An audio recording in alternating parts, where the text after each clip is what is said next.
P.A.Rody here, back in Istanbul, with my luxury hotel suite and my balcony overlooking the middle of Istanbul. It's a beautiful view. Did you know that Istanbul used to be called Constantinople? That's right. It was called that for centuries, until around 1453, and I'm just estimating. The Islamic people changed the name from Constantinople to Istanbul because the Sultan had a favorite bull named Stan the Bull. So Istanbul is named after Stan the Bull that the Sultan cherished. And when the bull died, they had a great feast. And the Sultan and his harem fed off of Stan the Bull for weeks because he was such a big fat bull. So now you know the story of why they changed the name from Constantinople to Istanbul. It's a very mysterious city, isn't it? But leave it to me to tell you the truth behind all of its secrets. Istanbul has a population of 12 to 14 million people. Now this is the center of the city and it looks very quaint, but it actually stretches out for miles and miles in all directions, except of course where the water is. They haven't developed any underwater buildings yet. Now this is the palace where their hero Ataturk lived at the end of his life. And so they consider this Ataturk's palace. And that bridge was built in 1974 by the Japanese. And as you can see, it's a very modern bridge, and here you have the old fortress from almost 2,000 years ago. And this is one of the neighborhoods where some of my friends live. All my friends are super wealthy. This is St. Sophia. It was built as a Christian church, but then the Muslims took it over. And then their hero, Ataturk, modernized Turkey, and he turned it into a museum. So he changed it from a mosque to a museum honoring its Christian origins. And here we have the Blue Mosque, which is the #1 attraction in Istanbul. This is the interior of the Blue Mosque. This is why the tour guides of the 1960s and 70s gave it that nickname, because of all the blue paint and the blue tiles. So make sure you come check out the Blue Mosque when you're in Istanbul. And now we have a beautiful view from the outside with the fountains that are in between St. Sophia and the Blue Mosque. They're basically right next door to each other, representing Islam and Christianity. So here we have the Bosphorus River and my favorite area, the financial district, with all the big skyscrapers.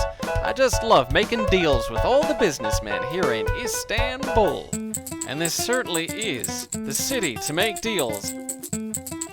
What you're looking at is an ancient Christian church in the town of Iznik. This church dates back almost 2,000 years. And now we join P.A.Rody in the big city of Bursa. P.A.Rody here, continuing on with my fabulous tour of Turkey. Right now we are in the 4th largest city in the country, Bursa.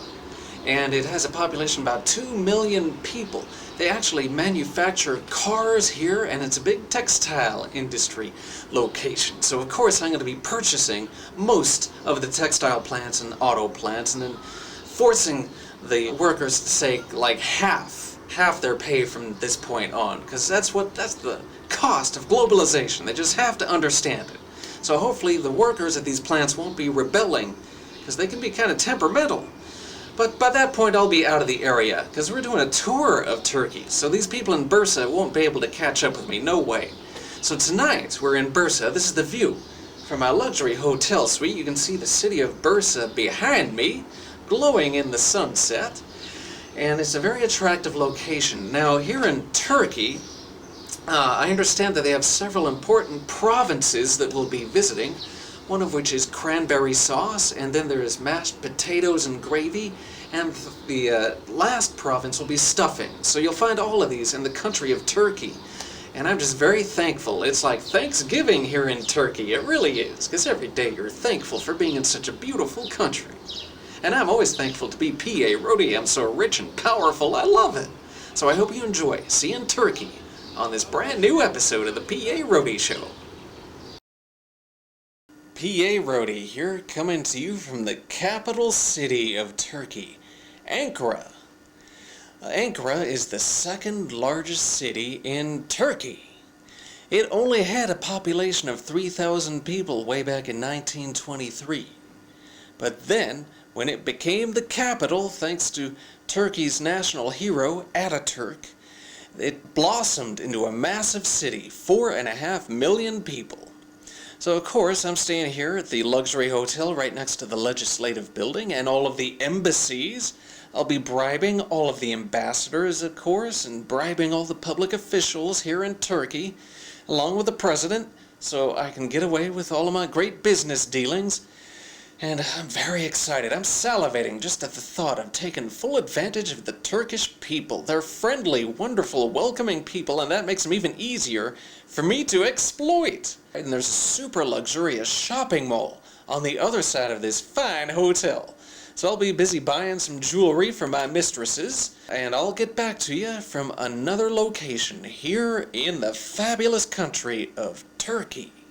Here I am in front of the mausoleum to the Turkish hero, Ataturk. Ataturk modernized Turkey in 1923.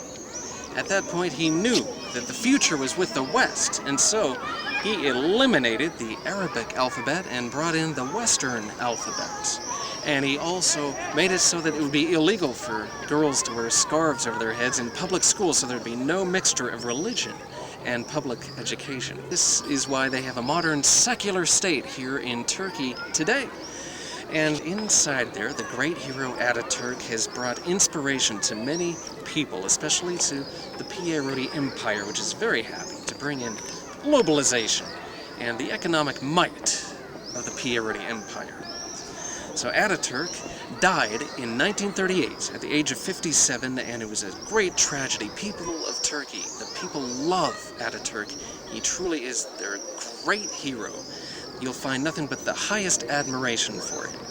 Therefore, the P.A.Rody Empire is only going to remove a little bit of the gold from inside the mausoleum. We'll go ahead and leave most of it.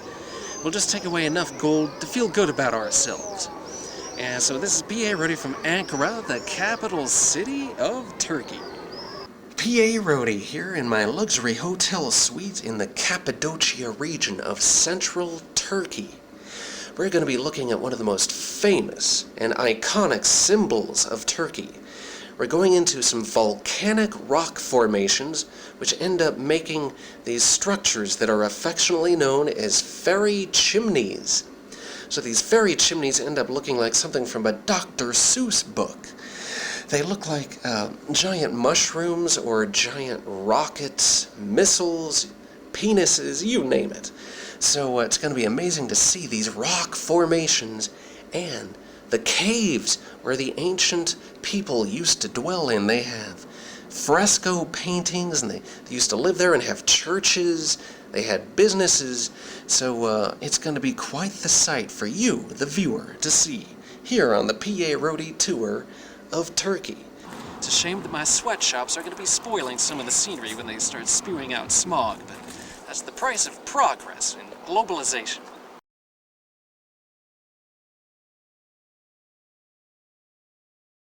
P.A.Rody here at yet another gorgeous viewpoint here among the volcanic sandstone formations. Be sure to purchase some P.A.Rody products in this marketplace, right next to these beautiful rock formations. And now we join P.A.Rody in the Valley of the Penises or Phallic Symbols, or the Zelva Valley as some people might call it.